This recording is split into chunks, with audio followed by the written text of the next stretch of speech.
Hello दोस्तों, कैसे हैं आप सभी। उम्मीद है आप लोग खैरियत से होंगे।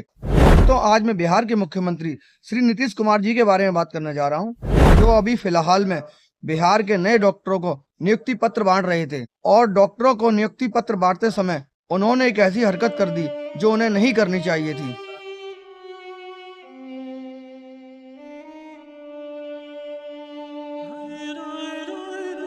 देखिए दोस्तों, कैसे मुख्यमंत्री जी एक मुस्लिम महिला का हिजाब खींच रहे हैं।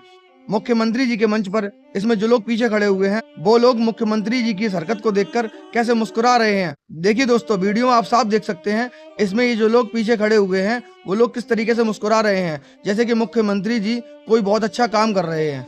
दोस्तों, अब जो लोग मुख्यमंत्री जी का बचाव कर रहे हैं और ये कह रहे हैं कि मुख्यमंत्री जी उस लड़की के पिता तुल्य हैं, तो दोस्तों मुझे आप लोग ये बताएं कि ऐसा कौन सा पिता होगा जो बड़ी महफिल में, बड़े समाज में सबके सामने अपनी बेटी का हिजाब खींच दे। और मुख्यमंत्री जी को इस बेटी का पिता बनने का अधिकार किसने दिया। अब यहाँ पर एक सवाल खड़ा होता है दोस्तों कि मुख्यमंत्री जी ने इस महिला का हिजाब क्यों खींचा। मुख्यमंत्री जी इससे साबित क्या करना चाहते थे। उन्हें क्या लगता था, क्या ये कोई बहरूपिया है, क्या ये वो डॉक्टर नहीं है जिसको नियुक्ति पत्र देना है, क्या कोई और नियुक्ति पत्र लेने आ गया है। और अगर उनको कोई शक या शोभा था तो वो उस महिला से कह सकते थे कि आप अपना ये नकाब हटाइए। उन्हें ये अधिकार किसने दिया कि वो किसी महिला का ऐसे हिजाब खींचे। उन्हें ये इजाजत किसने दी कि वो किसी महिला को हाथ लगाएं। और हाँ दोस्तों, जो लोग राजनीति करने वाले हैं वो अपनी राजनीतिक रोटियां यहाँ पर भी सेक रहे हैं, क्योंकि आप लोगों ने देखा होगा कि ज्यादातर वीडियो में इसको हिंदू मुस्लिम एंगल बनाया जा रहा है। ये किसी महिला के साथ नाइंसाफी की गई है, ये किसी बेटी के साथ नाइंसाफी की गई है। और बेटी बेटी होती है, चाहे वो हिंदू की हो या फिर मुसलमान की। और दोस्तों, ये बात मैं इसलिए और बोल रहा हूँ कि हमारे उत्तर प्रदेश के एक मंत्री जी हैं, उन्होंने भी इस पर एक घटिया बयान दिया है। लोगों को हवाला नहीं करना चाहिए, हमेशा पॉजिटिव सोचना चाहिए। अरे वो भी तो आदमी है ना, पीछे नहीं पड़ जाना चाहिए। छू दिया नकाब तो इतना हो गया, कहीं और छूते तब क्या हो जाता। और ऐसा ही एक बयान बिहार के भी एक काबिल मंत्री जी ने दिया है। क्या उसका चेहरा नहीं दिखाएगी? ये कौन सा, ये कोई इस्लामिक देश है? नीतीश कुमार जी ने एक गार्जियन की हैसियत से, आप पासपोर्ट लेने जाती हो तो दिखाती हो कि नहीं? आप एयरपोर्ट पर जाते हैं तो दिखाते हैं कि नहीं? पाकिस्तान और इंग्लिस्तान की बात करते हैं। ये भारत है, भारत में कानून का राज चलेगा। नीतीश कुमार ने सही किया। वो लड़की नौकरी रिफ्यूज कर दी उसने कि वो रिफ्यूज करे या जहन्नुम में जाए। और दोस्तों, यही नहीं, बहुत से लोग ऐसे हैं जो मंत्री जी के सपोर्ट में आए हैं। अब दोस्तों, ये तो रहे राजनीतिक लोगों के बयान, जो सिर्फ राजनीति करना जानते हैं, जिनको इससे कोई फर्क नहीं पड़ता कि बात सही है या फिर गलत। आइए दोस्तों, अब मैं सुनाता हूँ आपको एक धार्मिक व्यक्ति के धार्मिक बयान कि एक धार्मिक व्यक्ति इस बारे में क्या सोच रखता है। बताइए, आप कह देते कि अपना मुंह खोलो, हम देखना चाहते हैं, बिना देखे हम नहीं प्रमाण पत्र देंगे, लेकिन अपने हाथ से पकड़ करके यूं खींच देना, ये कहाँ तक उचित है। लेकिन अब उनकी उम्र अधिक हो चुकी है, उनके मानसिक स्थिति उतनी अच्छी नहीं है, इसलिए अब उनको विराम लेकर के अपनी पार्टी के किसी नेता को आगे बढ़ाना चाहिए। लेकिन जब चुनाव हो गए तो फिर मुख्यमंत्री उन्हीं को बना दिया गया है। अब जिस तरह की घटनाएं पहले भी हो रही थी, अब फिर से शुरू हो गई हैं और आगे भी यही दिखाई देंगे, क्योंकि जिस व्यक्ति के मानसिक संतुलन में थोड़ी बहुत जितनी भी हो कमजोरी आ चुकी है, तो वो तो कभी भी कुछ भी करेगा। अब इसको तो उसकी पार्टी के लोगों को और देश के लोगों को भोगना पड़ेगा। बताइए, आप कह देते कि अपना मुंह खोलो, हम देखना चाहते हैं, बिना देखे हम नहीं प्रमाण पत्र देंगे, लेकिन अपने हाथ से पकड़ करके यूं खींच देना, ये कहाँ तक उचित है। तो इसलिए ये सब होगा। अब उनको विराम लेना चाहिए, हमारा स्पष्ट कहना है। पहले भी हमने जब चुनाव में हम गए थे बिहार, तब भी हमने कहा था कि उनको अब अपनी पार्टी के नए नेता को आगे करना चाहिए और स्वयं सलाह देनी चाहिए। अब इसके बाद दोस्तों, मेरा उन लोगों से यही कहना है जो लोग इसमें धार्मिक एंगल निकाल रहे हैं, वो इसमें धार्मिक एंगल ना निकालकर इसको सिर्फ इंसानियत की नजरों से देखें।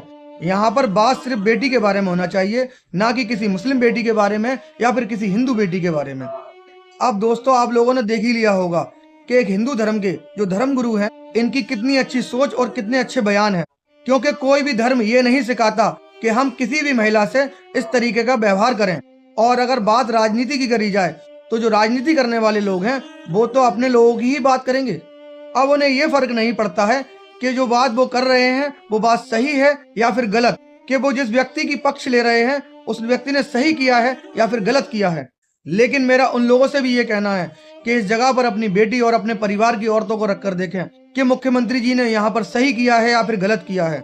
अगर मुख्यमंत्री जी उसका हिजाब ही निकलवाना चाह रहे थे तो उससे खुद बोल देते कि आप अपना हिजाब निकाल दीजिए। अगर उसकी मर्जी होती तो अपना हिजाब निकालती या फिर नहीं निकालती। इसी को तो हम अभिव्यक्ति की आजादी कहते हैं। इस बारे में वीडियो बनाने का मेरा एक ही मकसद था कि मैं ये दिखाना चाहता था कि कोई व्यक्ति अगर गलती करता है तो उसकी पक्ष नहीं ली जाती है, उसका सपोर्ट नहीं किया जाता है, बल्कि उससे कहा जाता है कि आपने गलती की है। ये नहीं होता है कि उसके परिवार, उसकी पार्टी के लोग उसका फेवर करें, उसने जो गलत किया है उसको सही साबित करें, बल्कि उस शख्स को ये बताया जाता है कि आपने ये गलती करी है। क्या आपको मालूम है कि उस महिला के ऊपर उसका क्या असर पड़ा है? अब वो महिला वो जॉब नहीं करना चाहती, वो डर गई है, वो सहम गई है। अब इस पर भी बिहार के मंत्री जी क्या बयान दे रहे हैं, ये भी आपने सुना होगा कि उसे जॉब करनी है तो करे, वरना जहन्नुम में जाए। वाह, क्या अल्फाज है मंत्री जी के, क्या सोच रखते हैं आप। तारीफ है, सल्यूट है आपकी सोच को। क्या आपको पता है कि एक गरीब का बच्चा कितनी मेहनत करता है, कितनी पढ़ाई करता है जब वो इस मुकाम तक पहुंचता है, और आपने तो कह दिया कि करनी है तो कर, वरना जहन्नुम में जा। ये भारत है, भारत में कानून का राज चलेगा। नीतीश कुमार ने सही किया। दोस्तों, इस बयान में नेताजी कह रहे हैं ये भारत है, भारत में कानून का राज चलेगा। तो आप मुझे ये बताइए कि भारत के किस कानून में ये लिखा है कि आप इस तरीके से किसी महिला की बिना मर्जी के उसका हिजाब खींचें, उसका घूंघट उठाएं। मंत्री जी, लोग आपकी इज्जत करते हैं, आपको सम्मान देते हैं। कुछ लोग तो बिहार के अंदर आपको अपना आइडियल भी मानते होंगे, और आप ऐसी बातें करेंगे। मंत्री जी को महाराज जी से कुछ सीखना होगा कि धर्म क्या कहता है। धर्म ऐसी कोई बात नहीं सिखाता है। मैं सलाम करता हूं महाराज जी को कि आप सच्चे सनातनी हैं जो आप ऐसे बयान दे रहे हैं, और मैं ये भी मानता हूं कि सच्चा सनातन यही है जो बयान महाराज जी ने दिए हैं। अब अगर बात यहाँ पर राजनीति की करी जाए तो यहाँ पर तो सारी राजनीति ही चल रही है। इतने दिनों से इतनी वीडियोस आ रही हैं, उसमें यही बात चल रही है। कुछ लोग बोल रहे हैं कि नीतीश कुमार जी ने गलत किया, तो कुछ लोग उनकी पक्ष में खड़े हो रहे हैं। लेकिन क्या किसी ने उस बच्ची से बात करने की कोशिश की? खुद नीतीश कुमार जी चाहते तो उस बच्ची से बात कर सकते थे, उसके सर पर हाथ रख के कहते कि बेटा तू मेरी बेटी जैसी है, बेटा मैं तेरे बाप समान हूँ, तू इस नौकरी को कर, तू इस नौकरी को मत छोड़। तो दोस्तों, इसके आगे कोई बात नहीं होती, सारी बातें यहीं पर खत्म हो जाती, और नीतीश कुमार जी की इज्जत और सम्मान जो लोगों की नजरों में है वो और ज्यादा बढ़ जाता, उनका कद और ऊंचा हो जाता। अब आखिर में दोस्तों, मैं बस इतना ही कहना चाहूंगा कि जब बात सही और गलत की हो तो लोग सही का साथ दें, ना कि गलत का। यहाँ पर धर्म और जाति से ऊपर निकलकर लोग सिर्फ इंसानियत का साथ दें कि इंसानियत क्या कहती है, और अगर उनकी नजर में यही इंसानियत है तो इस जगह पर अपने बच्चों को रखकर देखें क्या ये सही है या फिर गलत। इसी के साथ मैं अपनी बात को खत्म करता हूँ। शुक्रिया दोस्तों।